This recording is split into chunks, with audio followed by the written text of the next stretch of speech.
Good morning student. यहाँ आज की इस वीडियो में हम आपके सामने लेसन नंबर 8 एक कुत्ता और एक मैना लेकर के आए हैं, जिनका सबसे पहले हम लेखक परिचय करवाते हैं। लेखक परिचय कौन है? हजारी प्रसाद द्विवेदी।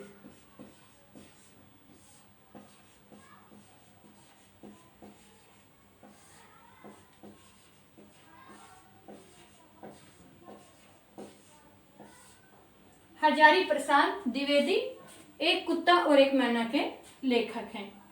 सबसे पहले हम यहाँ इनके जीवन परिचय के करेंगे, जीवन के बारे में जानना चाहेंगे। नाम,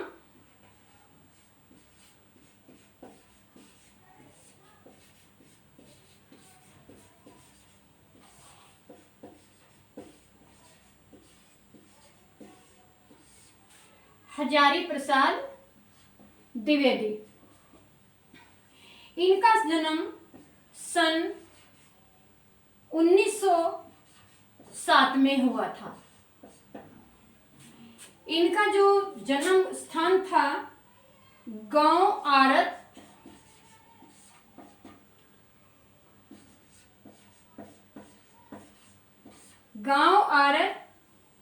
दुबे का छपरा,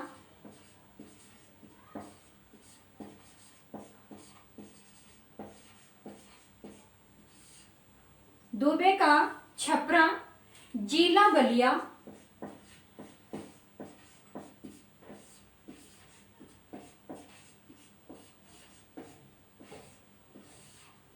जिला बलिया जो कि उत्तर प्रदेश में है।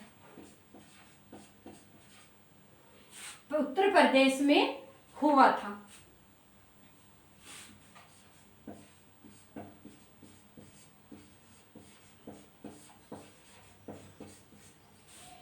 इनकी शिक्षा काशी हिंदू विश्वविद्यालय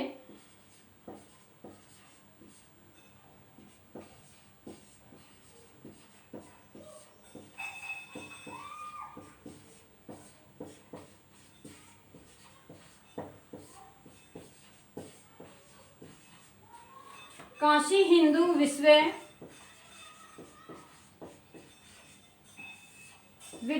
से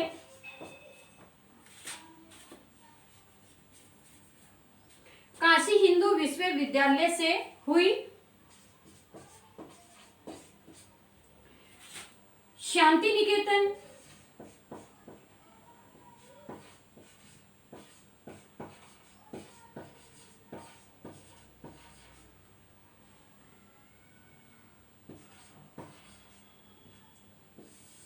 शांति निकेतन काशी विश्वविद्यालय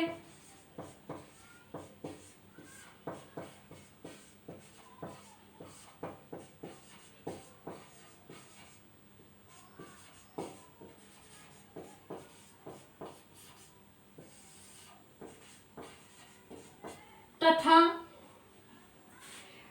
पंजाब विश्वविद्यालय से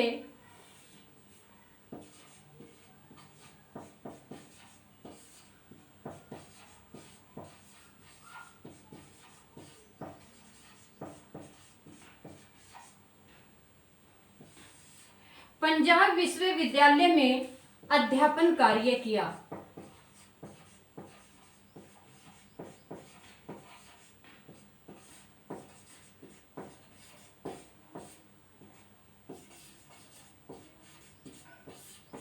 अध्यापन कार्य किया। यहाँ पर अब हम इनकी रचनाएं बताएंगे।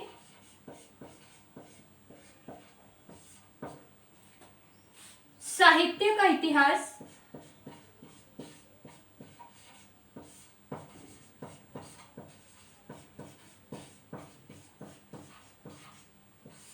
साहित्य का इतिहास, आलोचना,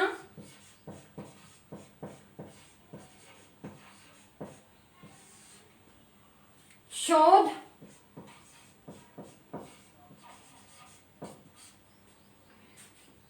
उपन्यास और निबंध लेखन में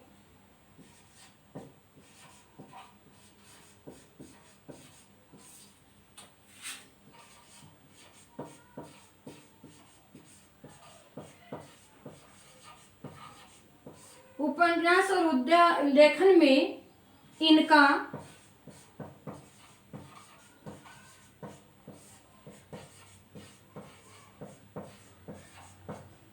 विशेष योगदान रहा है।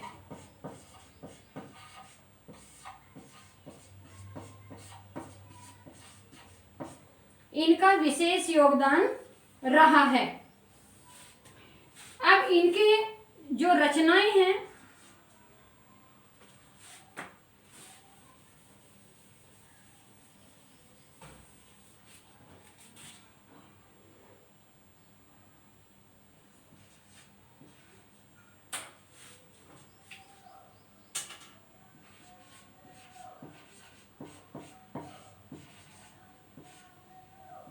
अशोक के फूल,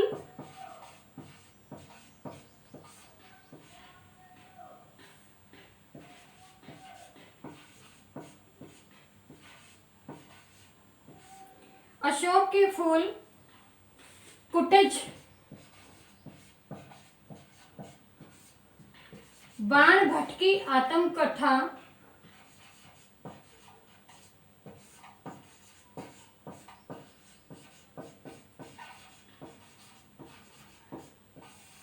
बाण भट्ट की आत्मकथा,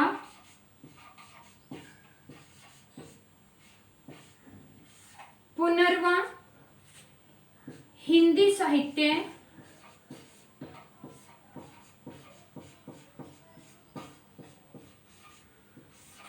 हिंदी साहित्य का उद्भव, ये इनकी रचनाएं हैं। अब आता है इनका सम्मान। इन्हें साहित्य अकादमी पुरस्कार दिया गया।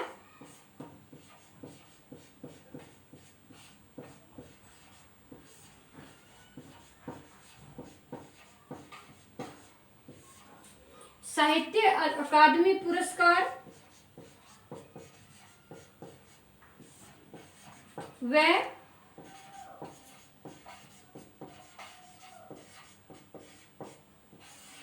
पद्म भूषण पुरस्कार से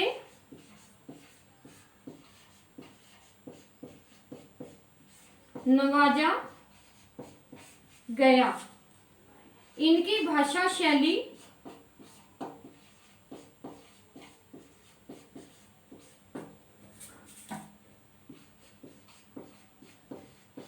सहज, सरल और सृजनात्मक है। इनकी भाषा शैली सरल, सबल, सुबोध है।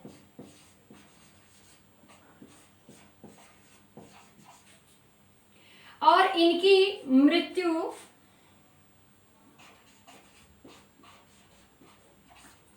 1989 में हो गई।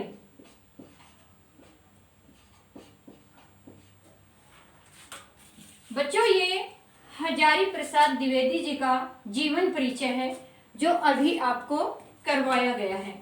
यहाँ पर जो इनकी रचना है वो है एक कुत्ता और एक मैना। एक कुत्ता और एक मैना जो यहाँ पर निबंध लिखा गया है उसके बारे में अभी आपको पढ़ा रही हूँ। सभी बच्चे ध्यान से सुनेंगे। जो कठिन शब्द आते हैं उनको आप अपनी उत्तर पुस्तिका में लिखा करें।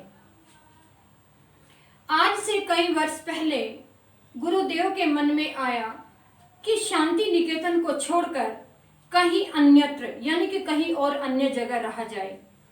स्वास्थ्य बहुत अच्छा नहीं था, शायद इसलिए या पता नहीं क्यों, शायद इसलिए पता नहीं क्यों, शायद मौज में आकर के ऐसा कहा होगा या फिर उनका मन नहीं लगा होगा। वे सबसे ऊपर के मंजिल में जाकर कमरे में रहने लगे। उन दिनों ऊपर तक पहुंचने के लिए लोहे की चक्करदार सीढ़ियां हुआ करती थी और रविंद्रनाथ जी का जो शरीर था बहुत कमजोर था, इसलिए सीढ़ियों तक चढ़ना बहुत मुश्किल था। जैसे तैसे कर उन्हें सीढ़ियों तक पहुंचाया गया उन दिनों आश्रम में छुट्टियां थी, सभी लोग अपने इधर उधर गए हुए थे।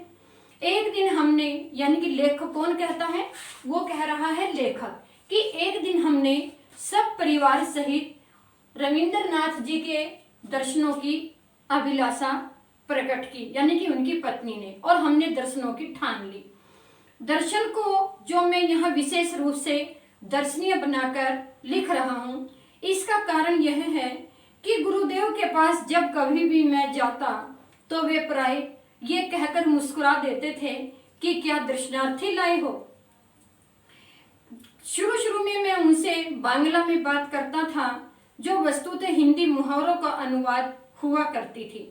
किसी बाहर के अतिथि को जब मैं उनके पास ले जाता था तो कहा करता था, एक भद्र लोके आप अपनार दर्शन जन्य ऐसे छेन, यानी कि एक कोई सज्जन पुरुष, एक भद्र लोग आपके दर्शनों की अभिलाषा रखता है।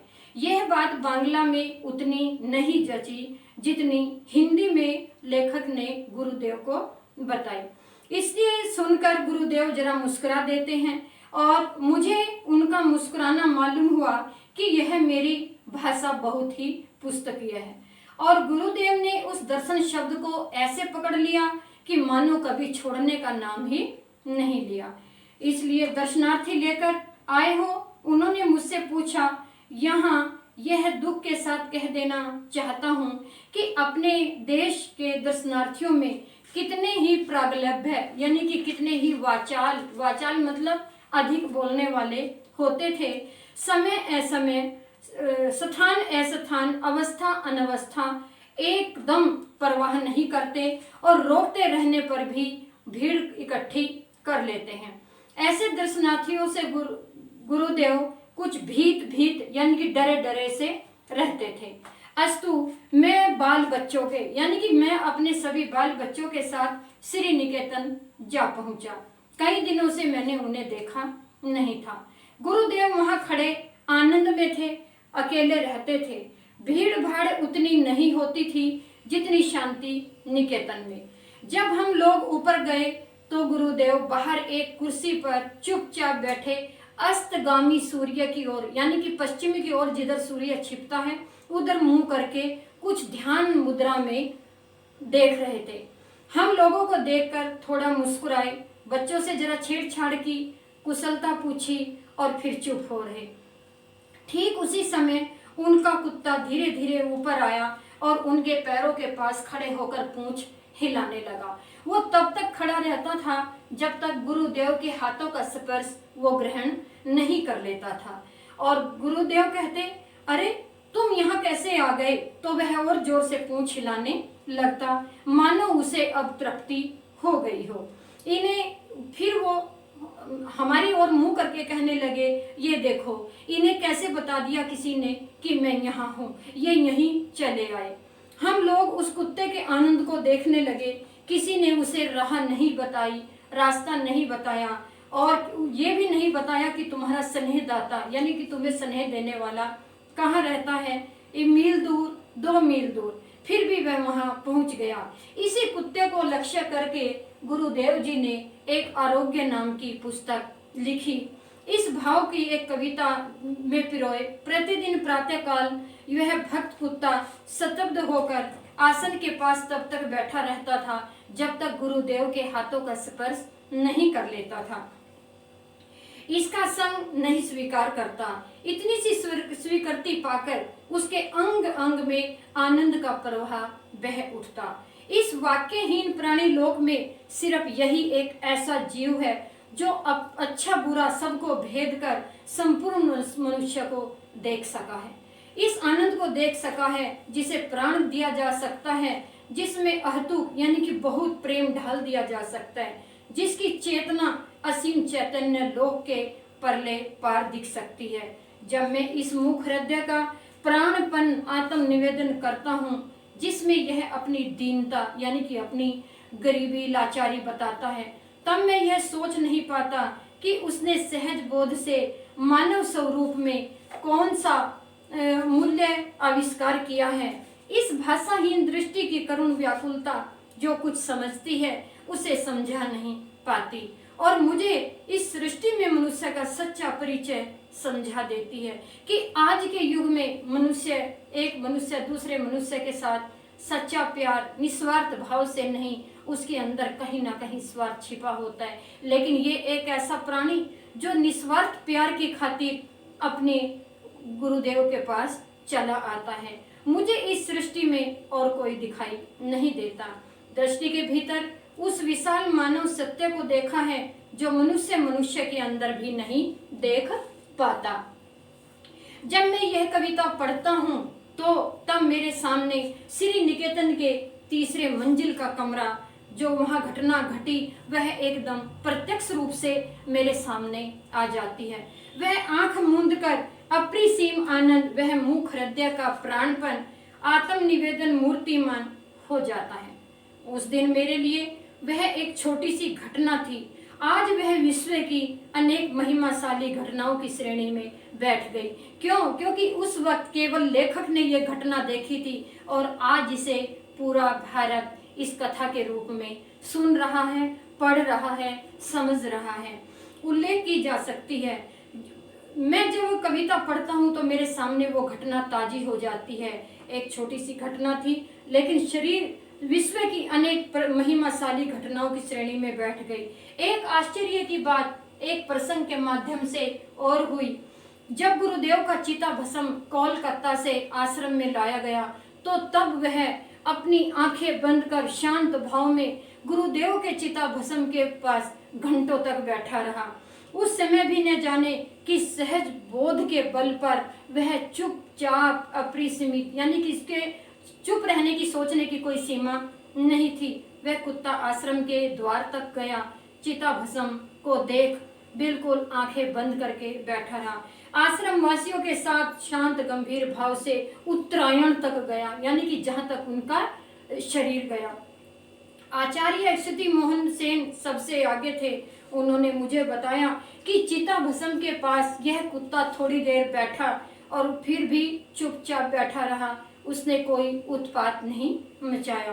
कुछ और पहले की एक घटना याद आती है। उन दिनों शांति निकेतन में नया ही आया, गुरुदेव से अभी उतना दृष्ट नहीं, मिलजुल नहीं पाया था। गुरुदेव उन दिनों बहुत सुबह सुबह अपने बगीचे में टहल रहे थे, निकलते थे हर रोज। एक दिन उनके साथ मैं भी हो गया। मेरे साथ एक पुराने अध्यापक थे। सही बात तो यह है कि उन्होंने ही मुझे साथ चलने का आदेश दिया था। गुरुदेव एक एक फूल पत्ते को ध्यान से देखते हुए, उसका स्पर्श करते हुए निकल रहे थे, टहल रहे थे और उक्त अध्यापक महर्षि से बातें भी करते जा रहे थे। मैं चुपचाप सुनता जा रहा था। गुरुदेव ने बातचीत के सिलसिले में एक बार कहा, अच्छा साहब, आश्रम के कोई कहाँ गए हैं? बहुत दिनों से दिखाई नहीं दे रहे। सचमुच? गुरुदेव ने कहा, सचमुच आदिन बहुत दिनों से कोई दिखाई नहीं दे रहे।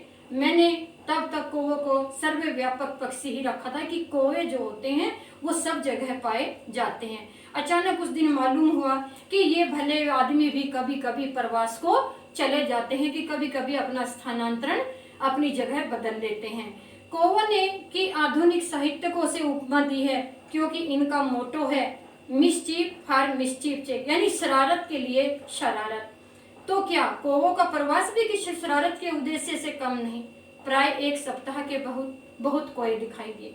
जब दूसरी बार मैं सवेरे गुरुदेव के साथ गया, उस समय एक लंगड़ी मैना बगीचे में टहल रही थी। गुरुदेव ने कहा, देखो ये युथ भ्रष्ट है। युथ भ्रष्ट का मतलब यानी कि जो अपना रास्ता भटक गई है, रोज फुदकती है ठीक यहीं आकर। मुझे इसकी चाल में एक करुण भाव दिखाई देता है। गुरुदेव ने अगर कहने दिया होता तो मुझे उसका करुण भाव एकदम भी दिखाई नहीं देता। मैंने अनुमान लगाया कि मैना करुण भाव दिखाने वाला पक्षी हो ही नहीं सकता। वह दूसरों पर अनुकंपा दिखाया करती है। 3-4 वर्ष में एक बार नए मकान में रहने लगा। मकान के निर्माताओं ने दीवारों के चारों ओर जो होल बने होते हैं वो बंद कर दिए। कहीं पर एक छोटा सुराख रह गया होगा, उस मैना ने वहीं उसको अपना घर बना लिया। यह कोई आधुनिक वैज्ञानिक खतरे का समाधान होगा। सो एक मैना दंपत्ति नियमित भाव से प्रतिवर्ष यहाँ आकर के अपनी गृहस्थी जमाती है। टिन के चिथड़े और अंबार लगा देती है। भले मानस गोबर के टुकड़े तक भी लाना नहीं भूलते। हैरान होकर हमने सुराखों में ईंटें भर दी, परंतु वे खाली बची हुई जगह का भी उपयोग कर लेते हैं। पति पत्नी जब कोई तिनका लेकर के आते हैं, सुराख में रखते हैं, तो उनके भाव देखने लायक होते हैं। कहा गया है कि ईंट ईंट तिनका तिनका जोड़ने से महल और झोपड़ी बन जाती हैं, वरना पशु पक्षियों के पास कहाँ से घर होते हैं। एक एक तिनका जोड़कर वे अपने रहने का स्थान बनाते हैं। और जो तिनके चिथड़े या लेकर के आते हैं, फिर अपनी चोंच को मुंडेर पर बैठकर अपने पैरों से रगड़कर साफ कर लेते हैं। नाना प्रकार की मधुर विजय घोषी जैसे तिनके लाकर के हमने बहुत बड़ी विजय प्राप्त की है और अपनी वाणी में वो गाना शुरू कर देते हैं। हम लोगों की तो उन्हें कोई परवाह नहीं। अचानक किसी समय पति देव भी किसी काम से बाहर गए हुए थे, आ जाते हैं। कागज का या गोबर का टुकड़ा लेकर उपस्थित हुए, तब तो क्या कहना, दोनों के नाच गान आनंद नृत्य शुरू हो जाता और मकान मुखरित यानी कि आवाज से इतना खुश हो जाता। इसके बाद ही पत्नी देवी जरा हम लोगों की ओर मुखातिब होकर बोली, यानी हमारी ओर पर मुंह करके भरी आदत बोल देती। पति देव भी मानो मुस्कुराकर हमारी ओर देखते, कुछ रिमार्क करते। रिमार्क कहते हैं कुछ विशेष जवाब, रिगार्ड देना। उनमें से कुछ इस तरह की बातें। पत्नी, ये देखो ये लोग कैसे आ जाते हैं। पति, बेचारे आ गए होंगे, जाने दो, रहने दो, चले जाएंगे। पत्नी, लेकिन फिर भी इनको सोचना चाहिए कि ये हमारा प्राइवेट घर है। पत्नी, आदमी जो हैं इतनी अकल कहाँ इनके अंदर। पत्नी, जाने भी दो। पति, तो और क्या। सो इस प्रकार की मैं ना कभी करुण नहीं हो सकती, यह मेरा विश्वास है ही नहीं, गुरुदेव की बात पर मैंने कभी ध्यान तो मालूम हुआ है, ध्यान से देखा तो मालूम हुआ है, सचमुच ही उसके मुख पर एक करुण भाव होता है। शायद वह विधुर पति था जो पिछले स्वयंवर सभा के युद्ध में आहत और परास्त होकर अकेला रहता हो, या फिर विधवा पत्नी है जो पिछले बिडाल के आक्रमण ने उसको, इसके पति को बिलाव खा गया। समय पति को खोकर युद्ध में चोट खाकर एकांत विहार कर रही है, यानी कि एकांत घूम रही है, विचरण कर रही है। हाय, क्यों ऐसी दशा है इसकी। शायद इसी मैना को लक्ष्य करके गुरुदेव ने बाद में एक कविता लिखी थी, जिसके कुछ अंश इस प्रकार हैं, आप भी पुस्तक में पढ़ लेना। उस मैना को क्या हो गया, यही सोचता हूँ, क्यों वह दल से अलग होकर अकेली रहती है। पहले दिन देखा तो सेमर के पेड़ के नीचे बगीचे में टहल रही होती है, जान पड़ा एक पैर से लंगड़ा रही थी। उसके बाद उसे रोज सवेरे देखता हूँ संगीहीन होकर कीड़ों का शिकार करते हुए। चढ़ जाती है बरामदे में और नाच नाच कर चहलकदमी करती है। मुझसे तो वो जरा भी नहीं डरती। ऐसी दशा इसकी, समाज के किस दंड पर उसे निर्वासन यानी कि निकाला दिया गया हो, दल के किस अविचार पर उसने मान लिया होगा कि कुछ ही दूरी पर कुछ मैनाएं बक बक कर रही थी, लेकिन वो मैना अकेली घूम रही थी, घास पर उछल कूद रही, फिरती उड़ती शीर्ष वृक्ष की शाखाओं पर। बेचारी को ऐसा कुछ भी शौक नहीं है, उसके जीवन में कहीं गांठ पड़ी हुई है, यानी कि कोई रुकावट है। यही सोच रहा हूँ, सवेरे की धूप में मानो सहज मन से आहार चुगती हुई झड़े हुए पत्तों पर कूदती फिरती सारा दिन। किसी के ऊपर उसका कोई अभियोग, कोई मुकदमा नहीं चलता, यह बात बिल्कुल जान पड़ती है। दो आग सी जलती आंखें भी तो नहीं दिखती, इत्यादि। जब मैं इस कविता को पढ़ता हूँ, उस मैना की करुण मूर्ति अत्यंत साफ होकर मेरे सामने आ जाती है और वही दृश्य मैं बार बार देखकर बेचैन हो जाता हूँ। ये लेखक कह रहा है, कैसे मैंने उसे देखकर भी नहीं देखा और किस प्रकार कवि की आंखें उस बेचारी के मर्म स्थल तक, जो उसका मन, जो उसका दुख था, लेखक की गुरुदेव की नजर वहां तक पहुंच गई और मेरी नहीं पहुंच पाई। जब वह अकेले जाया करती है तो उस डाल के कोने में जब झिंकुर अंधकार में झंकारता रहता है, जब हवा में बांस के पत्ते हिलते हैं, पेड़ों की फांक से फुकारा करता है नींद तोड़ने वाला संध्या तारा, कितना करुण है उसका गायब हो जाना। यानी मैना तो गायब हो गई, लेकिन हमारे मन में वो स्मृति आज भी ऐसे ही बनी हुई है। बच्चों, इस वीडियो में मैंने हजारी प्रसाद द्विवेदी जी का आपको परिचय करवाया और उसके साथ जो इनके द्वारा लिखी हुई कहानी है एक कुत्ता और मैना, उसका सारांश बताया, पढ़ाया मैंने। आपको समझ में आ गया होगा। ये आप उत्तर पुस्तिका में लिखेंगे और ये जो सारांश है इसको बहुत अच्छी तरह से याद करेंगे। नेक्स्ट वीडियो में इसी लेसन के आपको प्रश्नोत्तर करवाए जाएंगे।